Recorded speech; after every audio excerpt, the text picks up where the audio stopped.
ওগো আল্লাহর পয়গম্বর, আমি কোনো জায়গায় শান্তি পাই না, আমার দিলের ভিতরে ভয়, কখন জানি জাহান্নাম আমাকে ধরে ফেলে।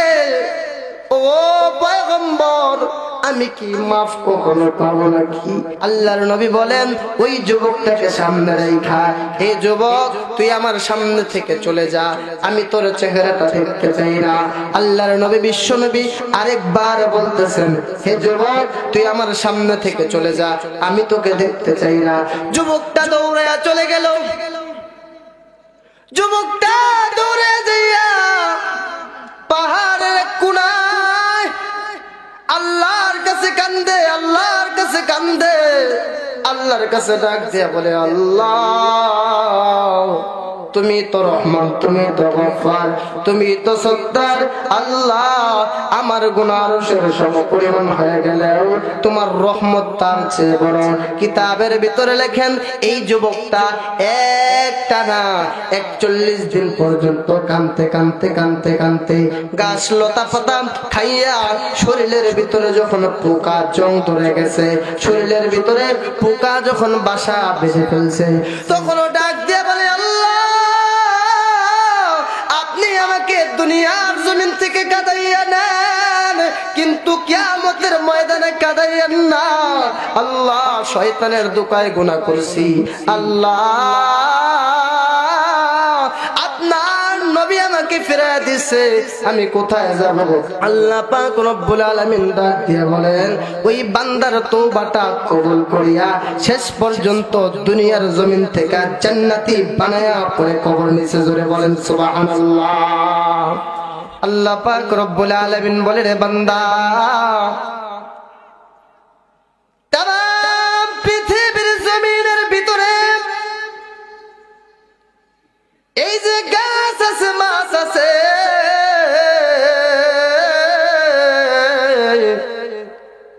সব কিছুই একমাত্র গোলামি করবে বান্দা তোমার। আর তুমি বান্দা গোলামি করবা একমাত্র আমি রব্বে কাবার। মাছ কিন্তু আমাদের গোলামি করে, গাছ কিন্তু আমাদের গোলামি করে,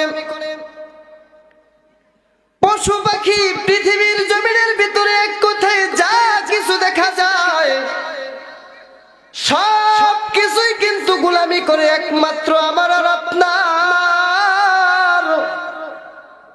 আর আল্লাহ পাক রব্বুল আলামিন ডাক দিয়ে বলে, পৃথিবীর মানুষেরা, তামাম পৃথিবীর জমিনের ভিতরে চন্দ্র থেকে সূর্য পর্যন্ত নিয়া আমি আল্লাহ তাআলা পাঠাইলাম তোমার গোলামি করার জন্য। আর বান্দা তুমি শুধুমাত্র একমাত্র গোলামি করবা আমি আল্লাহর। এজন্য কান্দালিয়ার মুসলমান সর্ব অবস্থায় নিয়ামতের শুকরিয়া আদায় করব কার? আর জোরে বলেন কার? আল্লাহ তাআলার নিয়ামতের শুকরিয়া আদায় করতে হবে। আমার তেলাওয়াতকৃত আয়াত কি বলতেছে? আল্লাহ পাক রব্বুল আলামিন কুরআনুল কারীমের ভিতরে বলতেছেন, এই নিয়ামত পাওয়ার পরবর্তীতে আমার বান্দারা, আমার বান্দিরা গুনার ভিতরে লিপ্ত হয়ে যাবে, গুনার কাজের ভিতরে লিপ্ত হয়ে যাবে, গুনাহ করবে। গুনাহ করার পরবর্তীতে আমি আল্লাহ পাক রব্বুল আলামিন তওবা নামক একটা জিনিস সৃষ্টি করে দিলাম। এই আয়াত আল্লাহ পাক রব্বুল আলামিন কুরআনুল কারীমের ভিতরে বললেন, ইয়া আইয়ুহাল্লাযীনা আমানু তুবু ইলাল্লাহি তাওবাতান নাসুহা। আল্লাহ পাক রব্বুল আলামিন ডাক দিয়ে বলতেছেন, গোটা পৃথিবীর মানুষ তওবা করবে, তওবা করবে। এরা বুঝবে না গুনাহ করবে, গুনার ভিতরে জড়িত হয়ে যাবে, শয়তানের দোকায় গুনাহ করবে, শয়তানের ওয়াসওয়াসায় পইরা গুনাহ করবে। কিন্তু বান্দা যদি আমি আল্লাহর কাছে প্রকৃতপক্ষে তওবা করে, আমি আল্লাহ পাক রব্বুল আলামিন বান্দাকে মাফ করার জন্য তালাশ করতে থাকি, তালবাহানা করতে থাকি, কোন তালাশে বান্দাকে মাফ করা যায়। বাজান ময়দানে বইছেন, দিলটা নরম করিয়া বইছেন। বাবা, এই ময়দানের ভিতরে বুকে হাত দিয়ে কেউ বলতে পারবো না আমার আপনার জীবনে কোনো গুনাহ নাই, আমার আপনার জীবনে কোনো গুনাহ নাই। পর্দার অন্তরালের মা যারা আছেন, দিলটা নরম করিয়া, দিলের কানটা লাগাইয়া কয়েকটা কথা আমি ছোট মানুষের শুনে দেন গো বাবা। অল্প সময়ের ভিতরে বয়ান শেষ করে বিদায় নিয়ে চলে যাব রে ভাই। ও যুবক বন্ধু, তুমিও বলতে পারবা না বুকের ভিতরে হাত লাগাইয়া তোমার জিন্দেগির ভিতরেও গুনাহ নাই। ও গো পর্দানিশী মা, তুমিও বলতে পারবা না তোমার জিন্দেগির ভিতরে গুনাহ নাই। সবার জিন্দেগির ভিতরে গুনাহ আছে কিনা বাজান বলেন? সবাই কিন্তু একমত আমরা আমাদের গুনাহ আছে, কিন্তু রে বাজান এই গুনাহ থেকে কিভাবে বাঁচবো, এই গুনাহ থেকে আল্লাহর কাছে কিভাবে তওবা করব? আল্লাহ পাক রব্বুল আলামিন তো জানায় দিলেন, যে ব্যক্তিটা গুনাহ করার পরে আমি আল্লাহর কাছে খাঁটিভাবে প্রকৃতপক্ষে তওবা করে নেয়, ওই ব্যক্তিটা আমি আল্লাহর কাছে অত্যন্ত পছন্দনীয় হয়ে যায়। আল্লাহর নবী তো কোরআন দিয়ে বলেন না, হাদিস দিয়ে বলেন, আল্লাহর নবী বিশ্ব নবী জনাবে মুহাম্মদুর রাসূলুল্লাহ সাল্লাল্লাহু আলাইহি ওয়াসাল্লাম বলেন, আত-তাইবু মিনাজ যামবি কামান লা যামবা লা। গুনাহগার ব্যক্তি যদি আমি আল্লাহর কাছে মাফ চাই, আমি আল্লাহর কাছে তওবা করে, ওই ব্যক্তিটার তওবা এমন ভাবে কবুল হয়ে যায়, ওই ব্যক্তিটার তওবা আল্লাহর কাছে এমন সুন্দর করে পছন্দনীয় হয়ে যায়, আল্লাহ পাক রব্বুল আলামিন তাকে মাফ কইরা দুনিয়ার জমিনের ভিতরে মার গর্ভ থেকে যেরকম সন্তান ভূমিষ্ঠ হইয়া পৃথিবীর জমিনের ভিতরে আসে, আল্লাহ পাক রব্বুল আলামিন ওই ব্যক্তিটাকে, ওই মানুষটাকে ওই রকম নিষ্পাপ বানায় দেয়। জোরে বলেন সুবহানাল্লাহ। আমার যুবক ভাই যারা ছোট বন্ধু, ওই পরিমাণের গুনাহ তো আমার আপনার হয় নাই। এক সাহাবীর থেকে শোনাই কি পরিমাণ গুনাহ সাহাবীরা আমল ছিল। সর্বশেষ আল্লাহর কাছে মাফ চাওয়ার পরে আবার আল্লাহ দয়ালু দাতা মেহেরবান কেমন করিয়া মাফ করেন। এ কান্দানিয়ার মুসলমান, আজকের মাহফিলটা আপনাদের এলাকার জন্য রহমত, আজকের মাহফিলটা আপনাদের এলাকার জন্য বরকত। তাই বাজান কয়েকটা কথা দিলের কানটা লাগাইয়া শুনেন। কিসসা কাহিনী বলতেছি না, সরাসর গুনাহ থেকে কিভাবে বাঁচবেন, কিভাবে তওবা করবেন, কিভাবে আল্লাহর পাগল হইয়া কবরের ভিতরে যাবেন। বিশ্ব নবীর সাহাবী খলিফাতুল মুসলিমিন আমিরুল মুমিনিন হযরত উমর, আল্লাহর নবীর সাহাবী খলিফাতুল মুসলিমিন আমিরুল মুমিনিন হযরত উমর ফারুক রাদিয়াল্লাহু তাআলা আনহু হইতে হাদিসে বর্ণিত, আল্লাহর নবীর সাহাবী হযরত উমর ফারুক রাদিয়াল্লাহু তাআলা আনহু একদিন কি করলেন, মসজিদে নববী থেকে ফজরের নামাজ পড়ে হাঁটি হাঁটি পা পা করে নিজের গন্তব্যের দিকে আগাইতেছেন, নিজের বাড়ির দিকে আগাইতেছেন। হাতের ভিতরে তাসবিহ আল্লাহর জিকির করতে করতে করতে করতে যখন রাস্তা দিয়ে আগাইতেছেন, উমর কিন্তু কঠোর দিলের একটা সাহাবী, উমরের চোখ দিয়া কখনো অজস্রে পানি পড়তো না। উমর ছিল একটা কঠোর দিলের সাহাবী, উমরের দিলটা পাথরের মতো শক্ত ছিল রে বাবা। উমরের চোখ দিয়া কোনো কারণে কোনো সময় পানি পড়তো না। এই সাহাবীটা হাঁটি হাঁটি পা পা করে যখন নিজের গন্তব্যের দিকে আগাইতেছে, নিজের বাড়ির দিকে আগাইতেছে, ইন্টিমেট টাইমে খলিফাতুল মুসলিমিন আমিরুল মুমিনিন হযরত উমর ফারুক রাদিয়াল্লাহু তাআলা আনহু নজর করে তাকাইয়া দেখতেছেন একটা সাহাবী নওজোয়ান ভিতরে গড়াগড়ি করিয়া কান্না করতেছে, গড়াগড়ি করিয়া মাটি শরীরে লাগাইয়া কান্না করতেছে, হাউমাউ করে কান্না কিন্তু করতেছে রে বাবা। উমর কিন্তু কঠোর দিলের সাহাবী, উমরের চোখ দিয়ে কখনো পানি আসে না। ওই সাহাবীটার কান্না দেখা আল্লাহ নবীর সাহাবী খলিফাতুল মুসলিমিন আমিরুল মুমিনিন হযরত উমর চোখের পানি ঝরনার মতো ছাইরা দিছে গো। এবার উমর রাদিয়াল্লাহু তাআলা আনহু ওই সাহাবীটার নিকট বৈশা বলতেছে, ভাই কেন এরকম করিয়া চোখের পানি ফালাইয়া আপনি কান্না করতেছেন? বাজান রে, বুকে হাত দিয়ে বলতে পারবো না কেউ গুনাহ ছাড়া নাই। এ জায়গায় সবাই কিন্তু গুনাহগার, আমি মাওলানাও কিন্তু গুনাহ ছাড়া না, আমি মাওলানারও গুনাহ আছে। কিন্তু প্রকৃত পক্ষের তওবা করিয়া যদি কবরে যাইতে পারো, আমার আল্লাহ তোমাকে মাফ করার জন্য কেমন তালাশ করতে থাকে, কেমন বাহানা করতে থাকে। এরে কান্দানিয়ার মুসলমান, দিলের কানটা লাগাইয়া কয়েকটা কথা শুনে যান। বলে যায় ওই পরিমাণ গুনাহ তো আপনি আমার হয় নাই। আজকের এই জান্নাতের বাগানে বৈশা এক ফোঁটা চোখের পানি যদি ফালাইতে পারো, আমার আল্লাহকে যদি সাক্ষী রাখতে পারো, আমার আল্লাহ তোমাকে মাফ করে দিবে রে ভাই। এবার হযরত উমর ফারুক রাদিয়াল্লাহু তাআলা আনহু ওই সাহাবীটার নিকট যায় বলতেছে, ও ভাই কেন তুমি এরকম চোখের পানি ফালাইয়া কাঁদতেছো? সাহাবীটা ডাক দেয়া বলে, খলিফাতুল মুসলিমিন আমিরুল মুমিনিন উমর, আমি আপনার কাছে বলবো না, নিয়ে যান আমাকে পয়গম্বরের কাছে নিয়ে যান। হযরত উমর ফারুক রাদিয়াল্লাহু তাআলা আনহু ইনিমের টাইম ওই সাহাবীটার হাতটা সুন্দর করে ধইরা খলিফা আগে আগে হাঁটে। ওই সাহাবীটা, যেই সাহাবীটা চোখের পানি ফালাইতেছেন, চোখের পানি দেখা উমরেরও কান্না চলে আসছে। কথা বুঝতেছেন তো নাকি? কথা বুঝতেছেন তো? ইন্ডিমেট টাইমে খলিফাতুল মুসলিমিন আমিরুল মুমিনিন হযরত উমর ফারুক রাদিয়াল্লাহু তাআলা আনহু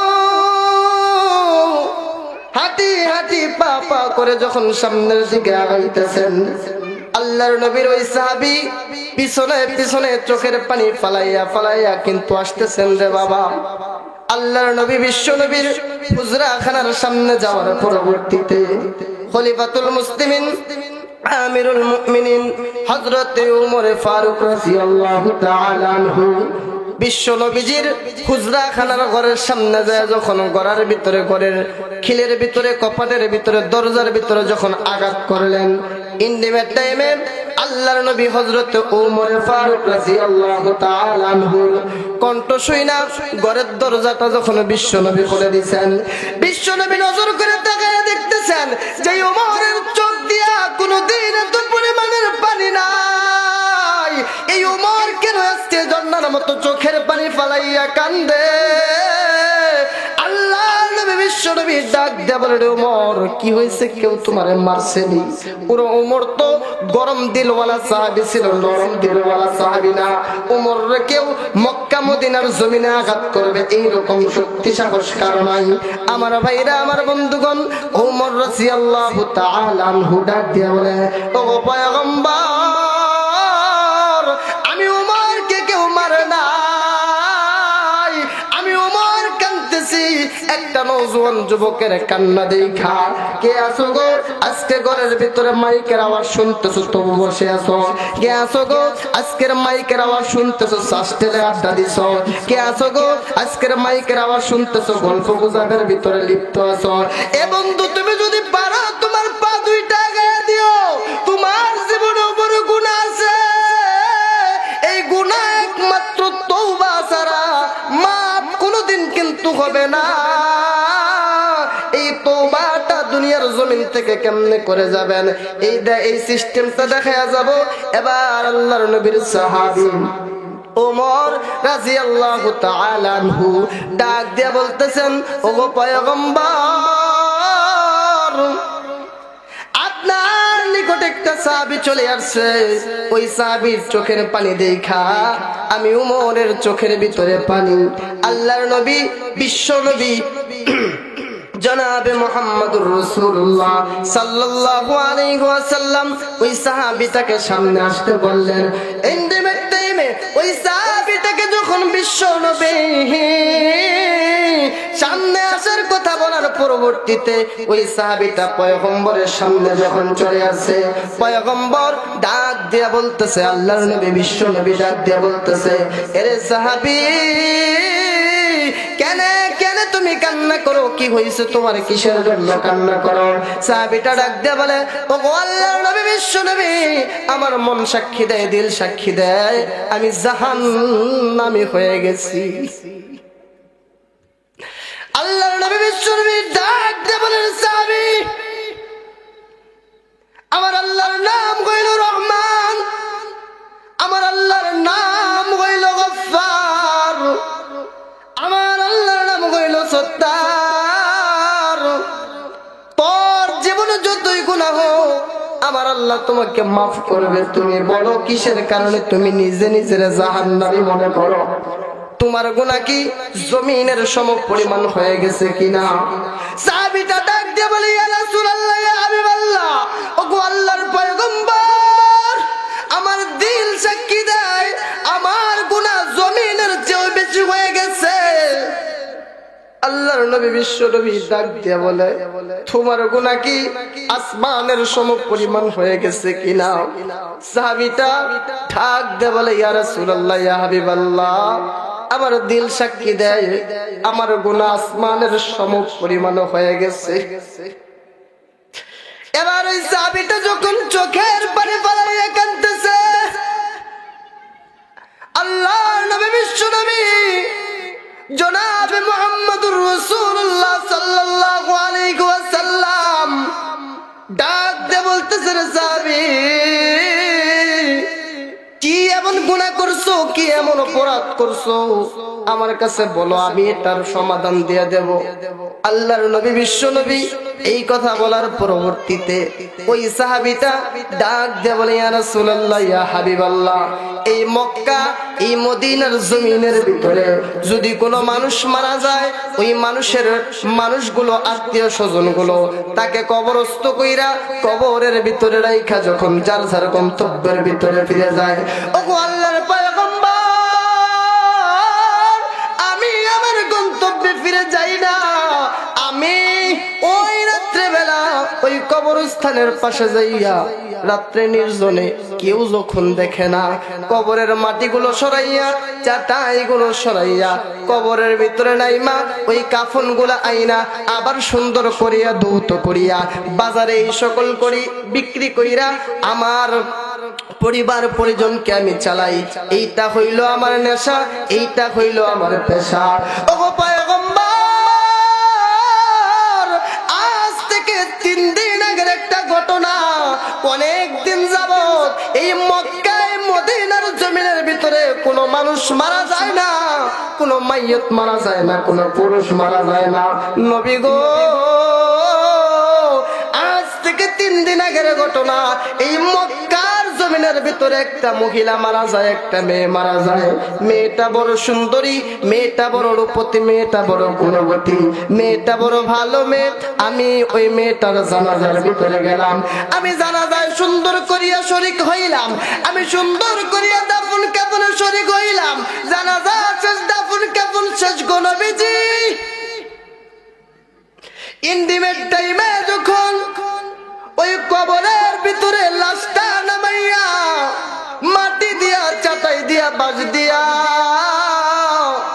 তার আত্মীয় স্বজনরা যার যার বাড়ির ভিতরে যায়, যার যার গন্তব্যে ফিরে যায়। ইন্টিমেট টাইমে আমি আমার গন্তব্যে ফিরে যাই না। অনেক রাত্রে বেলা সবাই সবার গন্তব্যে যখন ফিরে গেছে, আমি কোদাল নিয়া ওই মাইয়তের, ওই মহিলার কবরের সামনে যাইয়া দাঁড়াইয়া যাই। কবরের সামনে দাঁড়াইয়া আমি মাটিগুলো সরাইয়া, বাঁশগুলো সরাইয়া, চাটাইগুলো সরাইয়া আমি কবরের ভিতরে নেমে যাই। আমি যখন কবরের ভিতরে নামলাম, কবরের ভিতরে নামার কইল নেশার পেশা হইল কাফন চুরি করা। আমি আমার যেই সকল জিনিসগুলো নেওয়া লাগে কাফনের কাপড়গুলো আমি সুন্দর করিয়া যখন আস্তে আস্তে খুইলা যখন উপরে যখন কবরে উঠতেছিলাম, ইন্ডিমেট টাইমে শয়তান আমাকে বড় ধোঁকা দিয়া দিল। শয়তান আমাকে পিছন থেকে বড় ধোঁকা দিয়া দিছে গো নবীজি। কেমন ধোঁকা দিছে? শয়তান আমাকে ডাক দিয়া বলে, রে যুবক, মেয়েটার দিকে তাকাইয়া দেখ, মেয়েটা কত সুন্দরী। এরকম সুন্দরী মেহেরা মেয়ে আজ পর্যন্ত তুমি কোনোদিন দেখছো নি? এ যুবক, এই মেয়েটা কত সুন্দরী তুমি তাকাইয়া দেখো। এই মেয়েটা চেহারাটা কত মায়াবী। তুমি যদি চাও তার সাথে জিনায় জড়াইতে পারো, যদি নাউজুবিল্লাহ, তুমি যদি চাও তার সাথে জিনায় জড়াইতে পারো, আজকে বাধা দেওয়ার মতো কেউ নাই। পুলিশও নাই, আর্মিও নাই, র্যাবও নাই, বিজিবিও নাই, মেয়ের বাবাও নাই, মেয়ের ভাইও নাই, মেয়ের বোনও নাই। মেয়ের হাতও লড়াইতে পারবে না, পাও লড়াইতে পারবে না, জবান দ্বারা কিছু বলতে পারবে না। ও পয়গম্বর, আমি সত্যি এক নজরে মেয়েটার দিকে যখন তাকাইলাম, আমি তাকাইয়া দেখি আসলেই তো মেয়েটা কত সুন্দরী, কত সুন্দর চেহারা। ও নবীজি, আমি আমার জিন্দেগির ভিতরে এরকম সুন্দরী মেয়ে আজ পর্যন্ত দেখি নাই। আমি কাফনের কাপড়গুলা রাইখা শয়তানের মতো, কুকুরের মতো ওই মেয়েটার উপরে চাপাইয়া পড়ি গো নবী। বলেন নাউজুবিল্লাহ। আমি আমার কাপড়ের কাপড়গুলো ফেলাইয়া ওই মেয়েটার উপরে যখন নবী গো চাপাইয়া পড়লাম, ইন্ডিমেট টাইমে আমি যখন উঠে আসতেছিলাম, ওই মহিলাটা, ওই মেয়েটা পিছন থেকে ডাক দিয়ে বলে, যুবক, আমার দেহের ভিতরে কোনো কলঙ্ক ছিল না, আমার দেহের ভিতরে কোনো খারাপই ছিল না। আমার ভাইরা, আমার বোনেরা, আমার মারা আমার সুন্দর করিয়া কাপড় পরাইয়া, গোসল করাইয়া, জানাজা পরাইয়া আমার কবরের ভিতরে রেখে গেছে। যুবক, তুমি আমাকে আজকে নাপাক বানাইয়া গেলা। আজ পর্যন্ত আমি কোনো খারাপের সাথে জড়িত হই নাই রে যুবক। আজকে তুমি আমাকে খারাপ কাজের ভিতরে বাধ্য করলা। আজকে তুমি আমাকে নাপাক বানাইয়া কবরে রাইখা গেলা। যুবক রে, এই বিচার কিন্তু আমি আল্লাহর কাছে দিয়া দেব কাল কিয়ামতের কঠিন ময়দানে। আমি কিন্তু তোর নামে আল্লাহর কাছে নালিশ করব। যুবকটা ডাক দিয়া বলে, ইয়া রাসূলুল্লাহ, ইয়া হাবিবাল্লাহ, আজকে 3 দিন যাবত আমি খাবার খাইতে যাই, মেয়েটার কথা আমার মনে হয়ে যায়। আমি ঘুমাইতে যাই, মেয়েটার কথা আমার মনে হয়ে যায়। আমি রাস্তা দিয়ে হাঁটতে যাই, মেয়েটার কথা আমার মনে হয়ে যায়। ওগো আল্লাহর পয়গম্বর, আমি কোন জায়গায় শান্তি পাই না। আমার দিলের ভিতরে ভয়, কখন জানি জাহান্নাম আমাকে ধরে ফেলে। ও পয়গম্বর, আমি কি মাফ কখনো পাবো নাকি? বাজান রে, দিলটা নরম করিয়া দেখেন, এরকম কোন আপনার আমার আমল নামায় আছে নাকি? যদি রে থাকে রে বাবা, তওবার নিয়তে বসেন।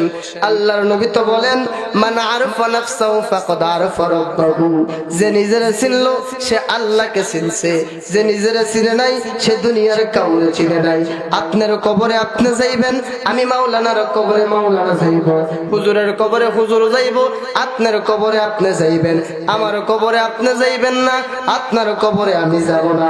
ওরে বন্ধুরে, আমার তওবার নিয়তে যদি আল্লাহর কাছে তওবা করতে পারো রে যুবক ভাই, আমার আল্লাহ তো বলেন, তওবাকারী ব্যক্তি আমার কাছে এত পরিমাণের খুশি, তওবাকারী ব্যক্তিকে যে ব্যক্তিটা তওবার সাথে সম্পৃক্ত থাকে ওই ব্যক্তিটাকে আমি আল্লাহ কেমন ভালোবাসি, কেমন মায়া করি, কেমন মহব্বত করি। আল্লাহর নবী বলেন ওই যুবকটাকে সামনে রাখা, এই যুবক তুই আমার সামনে থেকে চলে যা, আমি তোর চেহারাটা দেখতে চাই না। আল্লাহর নবী বিশ্ব নবী আরেকবার বলতেছেন হে যুবক তুই আমার সামনে থেকে চলে যা, আমি তোকে দেখতে চাই না। যুবকটা দৌড়ে চলে গেল। যুবকটা দৌড়ে যাইয়া পাহাড়ের কোণায় আল্লাহর কাছে কান্দে, আল্লাহর কাছে কান্দে, আল্লাহর কাছে ডাক দিয়া বলে আল্লাহ তুমি তো রহমান, তুমি তো গফফার, তুমি তো সত্তার। আল্লাহ আমার গুনার সম পরিমাণ হয়ে গেলেও তোমার রহমত তার চেয়ে বড়।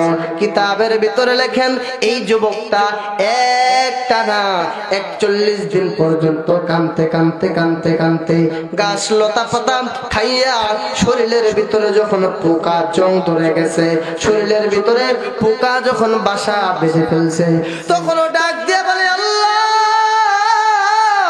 আপনি আমাকে দুনিয়ার জমিন থেকে কাঁদাইয়া নেন, কিন্তু কিয়ামতের ময়দানে কাঁদাইয়েন না। আল্লাহ শয়তানের দোকায় গুনাহ করছি, আল্লাহ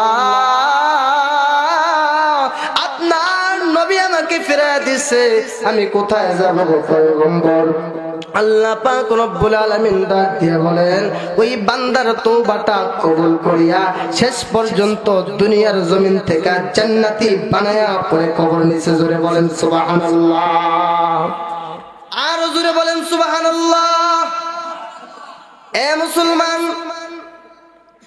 ওই পরিমাণের গুনাহ তো আমার আপনার আমলনামায় হয় নাই, তাহলে কেন আল্লাহর রহমত থেকে নৈরাশ হব?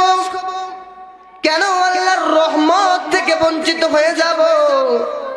কেন আল্লাহর রহমত থেকে আমরা পালাইব? আল্লাহ তো বলে রে বান্দা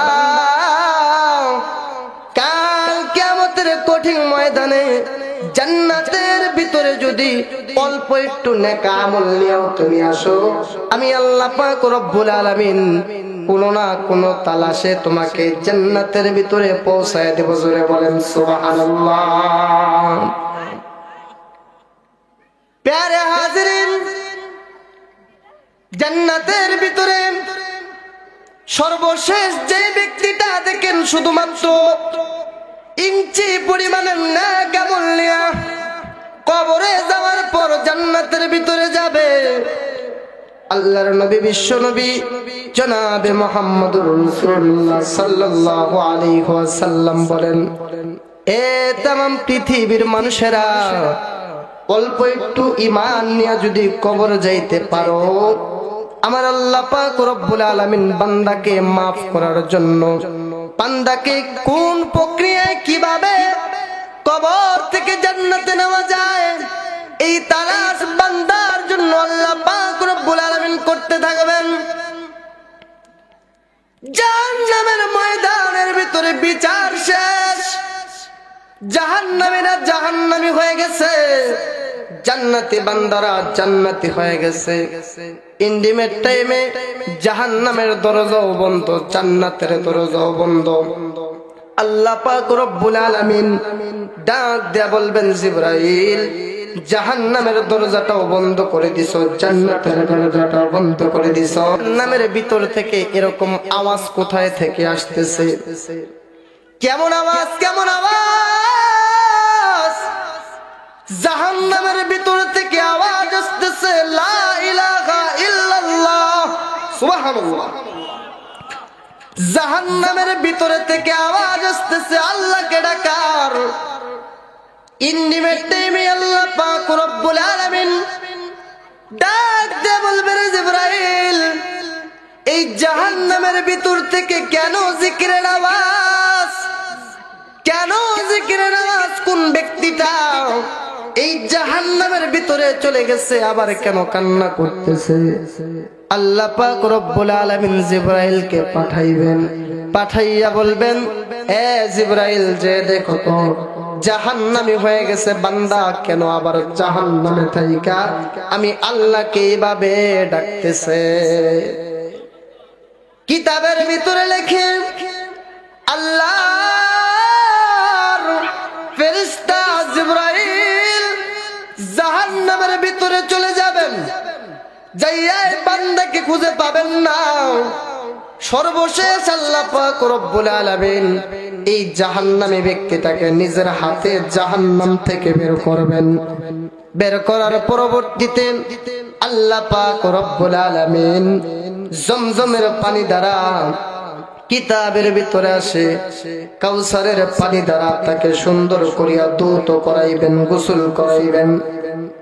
আল্লাহ পাক রব্বুল আলামিন তালাশ করতেছেন, বাহানা করতেছেন। আল্লাহ তো জানে জাহান্নামী হয়ে গেছে, কেন জাহান্নাম থেকে বের করার দরকার? আল্লাহ খুঁটিনাটি খুঁজা দেখতেছেন, অল্প একটু নেক আমল তার আমল নামায় আছে। থাকে না এরকম, অল্প একটু আমল নামায় নেক আমল আছে। বান্দাটা শত শত বছর জাহান্নামে থাকার পরে এখন আল্লাহ পাক রব্বুল আলামিন জান্নাতে দিয়া দিবেন। নিজেই তো জান্নাতে দিয়া দিতে পারেন না, একটা বাহানা, একটা তালাশ কইরা কিভাবে জান্নাতে পাঠায় শুনবেন নি। এবার আল্লাহ পাক রব্বুল আলামিন ডাক দিয়ে বলতেছেন, রে জিবরাইল, এই বান্দাটা জাহান্নামে হয়ে গেছে।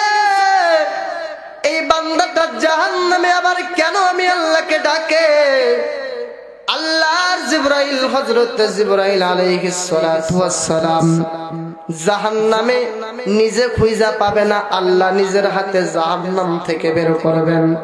শেষ পর্যায়ে আল্লাহ পাক রব্বুল আলামিন কাউসারের পানি দ্বারা, জমজমের পানি দ্বারা তাকে সুন্দর করিয়া ধৌত করাইবেন। ধৌত করাইয়া ডাক দিয়া বলবেন, রে এ ফেরেশতা, এ জিবরাইল, তাকে জিজ্ঞাসা করো জাহান্নামের ভিতরে কেন আমি আল্লাহকে এত পরিমাণে ডাকছে। আল্লাহ পাক রব্বুল আলামিন ডাক দিয়ে বলবেন, এ মানুষ, কেন তুমি জাহান্নামী হওয়ার পরবর্তীতে আমি আল্লাহকে এইভাবে ডাকলাম? কি কারণ, কি কারণ? আল্লাহ পাক রব্বুল আলামিন বলার পর ওই বান্দাটা ডাক দিয়ে বলবেন, আল্লাহ, আমি তো জানি আমি জাহান্নামী, আমি তো জাহান্নামের যোগ্য, কিন্তু আল্লাহ, তোমার একটা নাম না গফফার, তোমার একটা নাম না সত্তার। আল্লাহু আকবার। আল্লাহ, আমি তো জানি আমি জাহান্নামের যোগ্য, জান্নাতের যোগ্য না। আল্লাহ, তুমি যেহেতু আমাকে সুন্দর করিয়া ধৌত করাইলা, আল্লাহ, শত শত বছর জাহান্নামের ভিতরে থাকলাম। আল্লাহ গো, এখন আমার মনের ভিতরে একটু আশা হইল, জাহান্নামের গেটে আমাকে একটু আশ্রয় দিয়া দাও, আমি আর তোমাকে ডাকবো না। দেখেন বাহানা তালাশ করতে করতে কিভাবে জান্নাতে চলে যায়। আল্লাহ পাক রব্বুল আলামিন ডাক দিয়ে বলবেন, তুমি তো জাহান্নামী হয়ে গেছো, আবার কেন বলতেছো জাহান্নামের গেটের সামনে তোমাকে একটু স্থান দিতাম? আল্লাহ পাক রব্বুল আলামিন বলবেন, এটাই তোমার তাহলে মনের শেষ বাসনা, এটাই মনের শেষ তামান্না, এরপরে আমি আল্লাহকে তো ডাকবো না? বলে, না, ডাকবো না। বলে, এ জিবরাইল, এই বান্দাটাকে তাহলে জাহান্নামের বাগিরে যে গেট দেখা যায়, এই গেটের সামনে তাকে স্থান দিয়ে দাও, জায়গা দিয়ে দাও। যেই কথা সেই কাজ। আল্লাহ পাক রব্বুল আলামিন তার জিবরাইল ফেরেশতা জাহান্নামের গেটের সামনে তাকে স্থান দিয়ে দিবেন। জাহান্নামের গেটের সামনে স্থান দিয়া যার যার মতো সবার জায়গায় চলে যায়। ওই বান্দাটা, জাহান্নামী ব্যক্তিটা আল্লাহ তাআলার রহমত থেকে নৈরাশ হয় নাই। আল্লাহ তাআলাকে আবার জিকিরের সাথে ডাকতেছে, আল্লাহ আল্লাহ আল্লাহ আল্লাহ। আল্লাহ পাক রব্বুল আলামিন ডাক দিয়ে বলে, জিবরাইল, আবার কে জাহান্নামের গেটের সামনে ডাকে। জিবরাইল আলাইহিস সালাতু ওয়াস সালাম ডাক দিয়ে বলবেন, আল্লাহ, ওই যে জাহান্নামী ব্যক্তিটা জাহান্নামের গেটের সামনে আবার ডাকতেছে। আল্লাহ পাক রব্বুল আলামিন ডাক দিয়ে বলবে, রে জিবরাইল, ওই তো জাহান্নামে চলে গেছে, জাহান্নাম থেকে বের হইয়া জাহান্নামের গেটের সামনে চলে আসছে। এখন কেন আমি আল্লাহকে আবার এইভাবে ডাকতেছে, আল্লাহ আল্লাহ বলতেছে? কি চাই, কি চাই, কি চাই? জিবরাইল আলাইহিস সালাতু ওয়াস সালাম ঈশা ডাক দিয়ে বলবে, এ তুমি জাহান্নামে ছিলা, জাহান্নাম থেকে বের করে আল্লাহ জাহান্নামের গেটের সামনে তোমাকে বসাইছে। আবার কেন আল্লাহকে এইভাবে ডাকো? কি হইছে? কেন ডাকো, কেন ডাকো? জাহান্নামী ব্যক্তিটা ডাক দিয়ে বলবে, জিবরাইল, দুনিয়ায় থাকা অবস্থায় আল্লাহকে ডাকতে পারি নাই, আজকে সুযোগ পাইছি, আজকে আমি মাহরুম হব না। আমার আল্লাহর সাথে আমার একটু সাক্ষাৎ করে দাও, আমি আর একটু কথা বলবো। ইন্টিমেট টাইমে জিবরাইল আলাইহিস সালাতু ওয়াস সালাম আবার আল্লাহকে যখন ডাক দিয়ে আনবেন, আল্লাহর সাথে মুলাকাত হয়ে যাবে, সাক্ষাৎ হয়ে যাবে। ওই জাহান্নামী ব্যক্তিটা ডাক দিয়ে বলবেন, আল্লাহ, আমি তো জানি আমি জাহান্নামী, জান্নাতের যোগ্য না। আল্লাহ গো, তোমার কাছে বড় চাওয়া, আল্লাহ আমাকে তুমি জাহান্নামের মাঝামাঝি জান্নাতের মাঝামাঝি একটা খেজুর গাছ দেখা যায়, ওই গাছের নিচে আমার একটু আশ্রয় দাও, আমি তারপরে তোমাকে আর ডাকবো না। আল্লাহ পাক রব্বুল আলামিন ডাক দিয়ে বলবেন, ঠিক আছে তো? হ্যাঁ ঠিক আছে।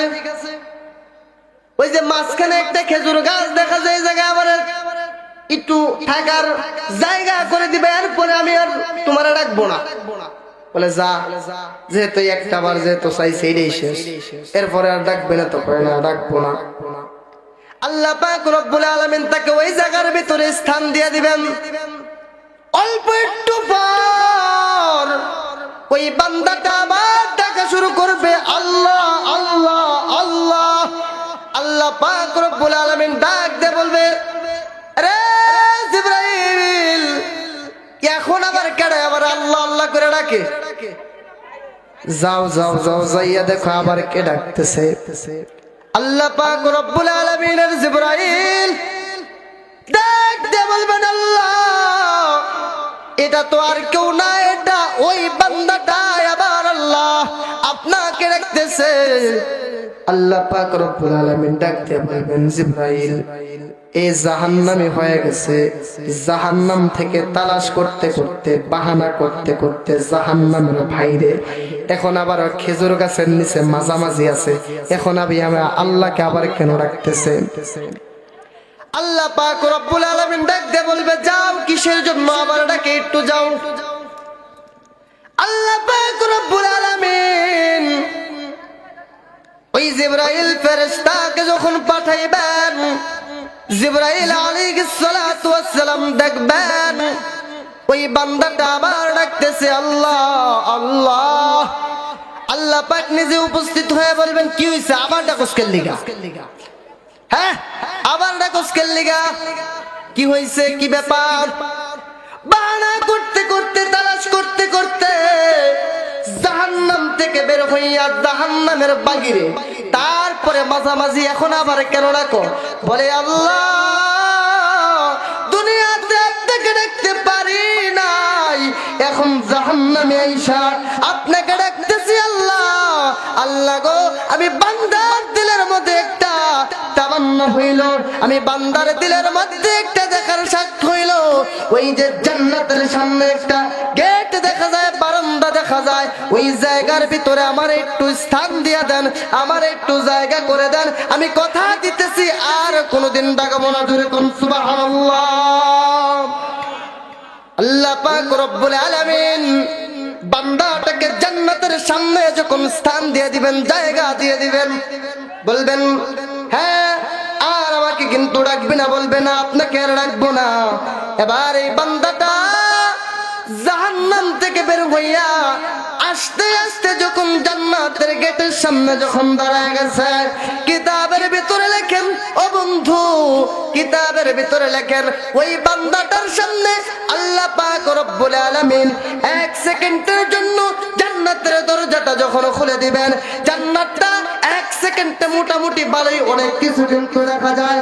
আল্লাহ পাক রব্বুল আলামিন 1 সেকেন্ডের জন্য জান্নাতটা খোলার পরবর্তীতে ওই বান্দাটা 1 সেকেন্ডে জান্নাতটা যখন ভালোই মোটামুটি দেখবে, দেখার পরবর্তীতে ওই বান্দাটা আবার আল্লাহকে একটা জোরে করে ডাক মেরে বলবে, আল্লাহ, জোরে কন্যা আল্লাহু আকবার, আরো জোরে বলেন আল্লাহু আকবার।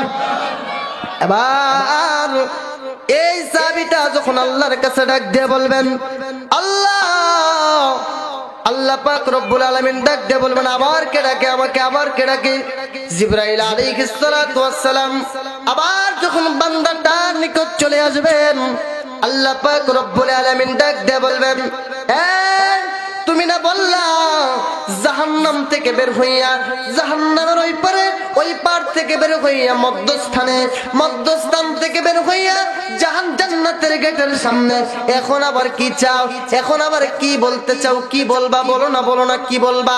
তুমি তো বললা জাহান্নাম থেকে বের হইয়া আমি আল্লাহকে আর ডাকবা না, এখন আবার কেন ডাকতেছো? কি চাও? কি চাও? কি চাও আমার কাছে বলো না। ওই জাহান্নামী ব্যক্তিটা ডাক দেয়া বলেন, আল্লাহ, আমি তো জানি আমি নাফরমান বেঈমান, আমি জাহান্নামী, আমি জান্নাতের যোগ্য না আল্লাহ গো, তবু আমার 1 সেকেন্ডে মনের তামান্না হইল এই জান্নাতটার ভিতরে আমি ঢুকবো আর বের হয়ে যাব, এই সময়টুকু তুমি আমার দাও। সুবহানাল্লাহ বলবেন না? আরো জোরে বলেন। আল্লাহ পাক রব্বুল আলামিন জিবরাইলের সাথে ডাক দিয়া কয়, দেখ শুনি খবর, হ্যাঁ, জাহান্নাম থেকে বের হইয়া বাহানা করতে করতে করতে করতে বাহিরে, পরে মধ্যস্থানে, পরে এখন জান্নাতের গেটের সামনে, এখন বলতেছে জান্নাতের ভুক্ত। আল্লাহ, একটা বার একটু সুযোগ দেও, খালি ডুববো আর বের হয়ে যাবো। কত সুন্দর নাজ নিয়ামত দেখতেছি আল্লাহ, আমার তো একটু মন চায় দেখার জন্য, আল্লাহ তুমি আমার একটু সুযোগ দাও। আল্লাহ পাক রব্বুল আলামিন ডাক দিয়ে বলে, বান্দা, তোর জবানের কোনো মূল্য নাই, তোর জবানের হিসাব দেখতেছি উল্টা পাল্টা আছে না? কিছু মানুষ সমাজের ভিতরে দেখবেন কি বলে, বলবেন একটা করবো আর একটা করে না, তারপর দেখবেন আবার বুঝাই দিবেন যে বাজান এইভাবে করুন, এইটা এইভাবে করে, দেখবেন আবার উল্টাই করে না কি না? আমার ভাইরা, আমার বন্ধুগণ, এইবার ফেরেশতা ডাক দিয়ে বলবে, আল্লাহ, শত শত বছর বান্দাটা জাহান্নামের ভিতরে পড়ছে, কোনদিন আপনি মালিককে মালিক বলে রাখতে পারে নাই, আল্লাহ, এখন যেহেতু জান্নাতের ভিতরে অল্প একটু ঢুকতে চাইতেছে, সাথে সাথে বের হয়ে যাবে, আল্লাহ একটু সুযোগ দিয়ে দেন, জাহান্নাম থেকে জান্নাতের ভিতর অল্প একটু ঢুকবো আর সাথে সাথে বের হবো, 1-2 সেকেন্ডের ভিতরে কি আর দেখবো? আল্লাহ পাক রব্বুল আলামিন ইন্ডিমেট টাইমে যখন জাহান্নামের দরজাটা যখন খুলে দিবেন, ওই বান্দাটা জাহান্নাম থেকে যখন জান্নাতের ভিতরে প্রবেশ করবেন, জান্নাতের দরজাটা যখন খুলে দিবেন, ইন্ডিমেট টাইমে বান্দাটা একটা দৌড় মেরে জান্নাতের ভিতরে দৌড়াইতে থাকবে, দৌড়াইতে থাকবে, দৌড়াইতে থাকবে, দৌড়াইতে থাকবে। আল্লাহ পাক রব্বুল আলামিন ডাক দিয়ে বলবেন, তুই না বললি ডুববি আর বের হয়ে যাবি, এখন আবার কই দৌড়ে যাইতেছিস? হ্যাঁ, ডুববি আর বের হয়ে যাবি বললি, আর দৌড়াইতে যে আছো তুমি, কি ব্যাপার? বের হইতে মন চায় না? বান্দাটা ডাক দিয়ে বলবে, আল্লাহ, আপনার কাছে একটা চাওয়া, আপনার কাছে আমার একটা পাওয়া, আল্লাহ গো, আমি তো জানি আমি জান্নাতের যোগ্য না, আল্লাহ, যেহেতু আমাকে আপনি জাহান্নাম থেকে বের কইরা জাহান্নামের বাহিরে রাখছেন, তার পরবর্তীতে মধ্যস্থানে রাখছেন, তার পরবর্তীতে জান্নাতের গেটের সামনে রাখছেন, আল্লাহ গো, আপনার কাছে আমার একটা চাওয়া আর আমার একটা পাওয়া হইল, আমি বান্দাকে আপনি জাহান্নাম থেকে বের কইরেন না, আমি বান্দাকে আপনি জান্নাতের ভিতরে দিয়া দেন। জোরে বলেন সুবহানাল্লাহ। আল্লাহ পাক রব্বুল রব্বুল আলামিন ডাক দিয়ে বলবেন, তুমি বললা জান্নাতটা দেখবার বের হয়ে যাবা, কেন বের হও না? তোমার কি শরম নাই, লজ্জা নাই? তোমার কথার কি কোনো দাম নাই? বের হইতে মন চাই কিনা? আল্লাহ পাক রব্বুল আলামিন বলার পরবর্তীতে বান্দাটা ডাক দিয়ে বলবেন, আল্লাহ আমি তো হইলাম গুনাহগার, আমি তো হইলাম নাফরমান, কিন্তু আপনি তো গফফার। জোরে বলেন সুবহানাল্লাহ। আপনি তো হইলেন গফফার। আল্লাহ আমি গুনাহগারের কথার জবানের মূল্য না থাকতে পারে, আপনার তো জবানের মূল্য আছে। আল্লাহ আপনার জবানের মূল্য রাখতে যাইয়া আপনি আমি বান্দাকে জান্নাতের ভিতরে দিয়ে দেন। জোরে বলেন সুবহানাল্লাহ। আল্লাহ পাক রব্বুল আলামিন ডাক দিয়ে বলবেন, আমি আবার কি কইছি? আমার আবার কিসের জবানের মূল্য? আল্লাহ পাক রব্বুল আলামিন তো বলে দিয়েছেন, যেই ব্যক্তিটা একবার জান্নাতের ভিতরে প্রবেশ করবে ওই ব্যক্তিটা কোনোদিন জান্নাত থেকে বের হতে পারবে না। কথা ঠিক কিনা ঠিক? আবার ম্যাডাম তাই বলে দিলাম, গুনাহ যতই করেন না কেন আল্লাহ পাক রব্বুল আলামিনের কাছে তওবা করেন, আল্লাহ পাক রব্বুল আলামিনের কাছে মাফ চান। প্রকৃত পক্ষের তওবা করিয়া আমি আর আপনি যদি কবরের বাসিন্দা হইয়া কবরের ভিতরে যাইতে পারি, কবর আপনার আমার জন্য সুপারিশ করে নেওয়া হয়ে যাবে। আর যদি জাহান্নামী হইয়া কবরের ভিতরে যাই, গুনাহ নিয়ে কবরের ভিতরে যাই, কবর আপনার আমার জন্য কোনোদিনও সুপারিশ করে নেওয়া হবে না। তাই তো আল্লাহর নবী বিশ্ব নবী জনাবে মুহাম্মদুর রাসূলুল্লাহ সাল্লাল্লাহু আলাইহি ওয়াসাল্লাম বলেন, যেই ব্যক্তিটা বেশি থেকে বেশি তওবা করে, যেই ব্যক্তিটা বেশি থেকে বেশি ইস্তিগফার পাঠ করে, আল্লাহ পাক রব্বুল আলামিন ওই ব্যক্তির প্রতি খুশি হইয়া যায় এবং কি ওই ব্যক্তিকে মুস্তাজাবুদ দাওয়া পর্যন্ত বানায় দেন। জোরে বলেন সুবহানাল্লাহ।